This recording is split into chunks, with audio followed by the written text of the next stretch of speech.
to be pretty condensed and pretty focused. We're using what a process called the deliberation process. It's not one of our own invention, but it's something we've participated in, and we found it to be very useful and quite productive. At each of your tables there's a moderator. Would you like to raise your hands, the moderators? Be good to your moderators. We've given them a very, very tough task this afternoon. And at each table there's a note taker. So the note takers, raise your hands, excellent. And the note taker is a critically important person in this process as well, because what we've got out here, we have 3 thematics. We are asking each table to consider each of the 3 thematics. The moderator will facilitate the discussion for 20 minutes. We'll introduce the topic, say a little bit about it, connect to some of the conversations and discussions this morning. Each moderator will then pick up the thematic and facilitate you in a conversation around the thematic. In 20 minutes, we'd like everybody to participate. This is really another opportunity to gather for 126 your further reflections as the key constituency in relation to artist-led initiatives about certain questions in relation to sustainability, values and organisational forms. So you really are contributing to 126's footfall research this afternoon. So it's a generative, productive space. The moderator, once the conversation, we'll time it, we'll tell you when you've about 5 minutes left to go each time. And then the moderator has the unenviable task of feeding back into the room in about 3 minutes the conversation you've had, and then we move to the second thematic. We do the same, and then we move to the third. So this is why we have to treat our note takers and our moderators with respect. Just to say, the destination for these conversations, so there'll be textual traces and there'll also be recording of the moderators. All of this goes to Joan at 126, and it feeds directly into the survey and the qualitative analysis of footfall in terms of the picture they're trying to develop of the possibilities for solidarity and kind of moving into a different form of organisation. The room may get quite noisy. We like to think it will, as you all get kind of stuck in, so just be patient with that. It might be, you might have to sort of shout across to each other a little bit over the table. So I think we'll start and introduce the first thematic, which is around the question of alternative values. And what we're really asking you to consider here is about exploring the collective values that underpin the work of smaller scale self-organised arts and cultural organisations, really around the exploration of the question of identity. And I suppose we're thinking here a little bit in terms of Jason's point earlier this morning, when he was talking about before we hit the notion of value, we have to ask what are our values. And also in relation to some of the reflections of Gavin, I think we were really interested in there in terms of, pleasure and regeneration in relation to our values, and where does that notion sit? And Catherine, I think, raised a very interesting question about that for us to consider, perhaps. I mean, I think if someone says, "What is your value?" it's an accusation structured as a question. It's a form of self-justification, or it suggests justify yourself. It's not about that.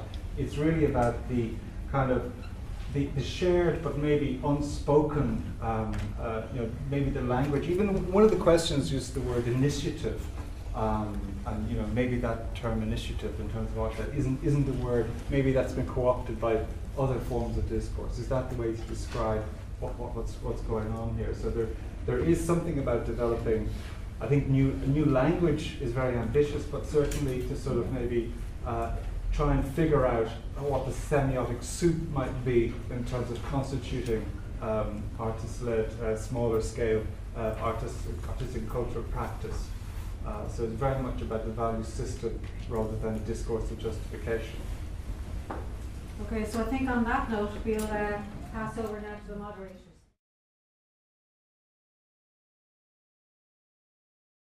Okay, that was horrendous, but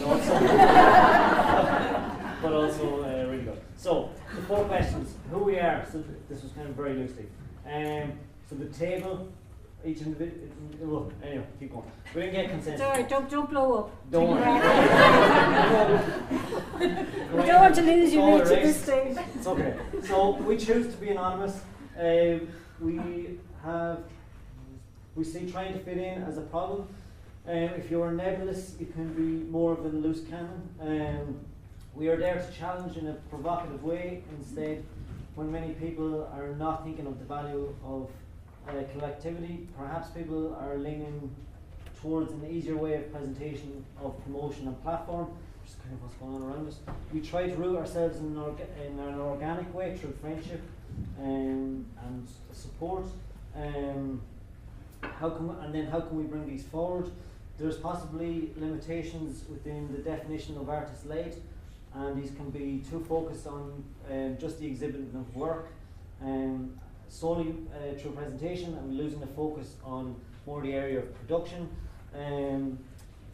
The next slide was what are the features essential. So a political act of practice is always inherent. Oh yeah, within the artist-led. Sorry about that. There's a problem with talking about the artist-led and critiquing it. In critiquing the artist-led while it's surrounded within a corporate environment, which is this hotel, and we need to get away from business language and business presentation, which is all your things on the wall. We cannot use radical terms for a radical organisation in a corporate presentation style. We presume artist-led means certain things, and we can't forget that, and then we want to challenge but end up taking, we want to challenge, is kind of important. We want to challenge but end up taking the model of the existing institutions and the successful models. We end up doing that too much. And the paraphernalia and the rules of those existing institutions shouldn't be accepted. And sort of really last question, the NCFA, possibly slightly the best avenue we have at the minute, but also importantly, ourselves is the best tool to advocate. My God. We've only got a few things really to add. I think really start the conversation and then maybe stay with Nestle what the values are of smaller scale self-organised institutions. Just to say that there was a number of people at the table who are involved in artist-run spaces. So we kind of discussed about how these things come out of a kind of collective need, about generating platforms, about individuals, like-minded individuals who need a place and spaces for gathering, and also a desire maybe to self-organise and to look at alternative systems of gathering of playing with kind of notions of hierarchy and structuring hierarchy, and of course then that these things organically change and can be evolutionary, as in the systems themselves, the organisations and the groups themselves actually change as the time goes on. There was also a sense that these things come out of a kind of perceived lack of something, and then there's a desire with individuals involved in self-organised groups to kind of fill these gaps. And we kind of got to a bit of a cul-de-sac then after all that about how you differentiate between these sort of smaller scale self-organised art independent spaces and the institution, and this kind of idea of funds. If you have as much money as you desire, do you then just become part of the institution, and does the focus change? Is there still a perceived lack? Is there a gap still there that needs to be plugged? Or if you end up having no funding, if all the funding gets taken away, how do these organisations think of themselves, and how does their practice change? And is there, again, do they still or can they still exist? That's basically it. That's great. Thank you very much, Dom. Hi. So at our table we have Louise, Rebecca and Patricia from Artline from Buncrana, and we were discussing the situation of Artline in Buncrana, who lost their funding completely from the Arts Council in 2012. And then just in terms of the identity after that, we were talking about the interdependency with the artists groups and with the public in the area, the role of that they saw themselves as keeping themselves going for the next generation, giving visibility to legitimate occupations, and making the artist the life of the artist legitimate, and there's the responsibility to the next generation. We were saying how they would have a lot of public support, and they would be in the public sphere without getting any public funding. And then in terms of the language, there was a difficulty with the question, in not so much that we would be constructing new language, but thinking perhaps of a renewal of the language, and that there was a disconnect between the state and the public in terms of that language. And for example, considering the Arts Council cut, saying that the state would have opted out of ArtLink rather than they cut off their funding. Another point that was mentioned was just trying to articulate the effect of, for example, a childhood experience of visiting a gallery that may have inspired a later life choice. And Val made the point that the first cost is always to the artist in choosing the life of the artist. That's Great, thanks very much, Emery. So taking it question by question, the first, we were discussing who we are. We kind of agreed that most people who start up art spaces are art graduates and are coming from an art background, but are not necessarily people that identify as artists, because their practice then kind of naturally embodies other forms of work, such as curatorial practice or facilitation. And that these people have started these spaces out of a sense of DIY, and also, as another table mentioned, a lack of support or a gap in what we need as artists. And also, really importantly, especially considering the status of all of these people being art graduates, is to foster some kind of sense of community with each other and not to be working alone. And that they're distinctive in their comparative lack of resources. And then the second question about language, we agreed, I think, that the language of kind of artist-led institutions tends to be bound up in the language of neoliberalism, talking about entrepreneurship and startups, etc. And that obviously is problematic, but the concept of language as well being problematic because it's something that's always in flux and in control of various political institutions.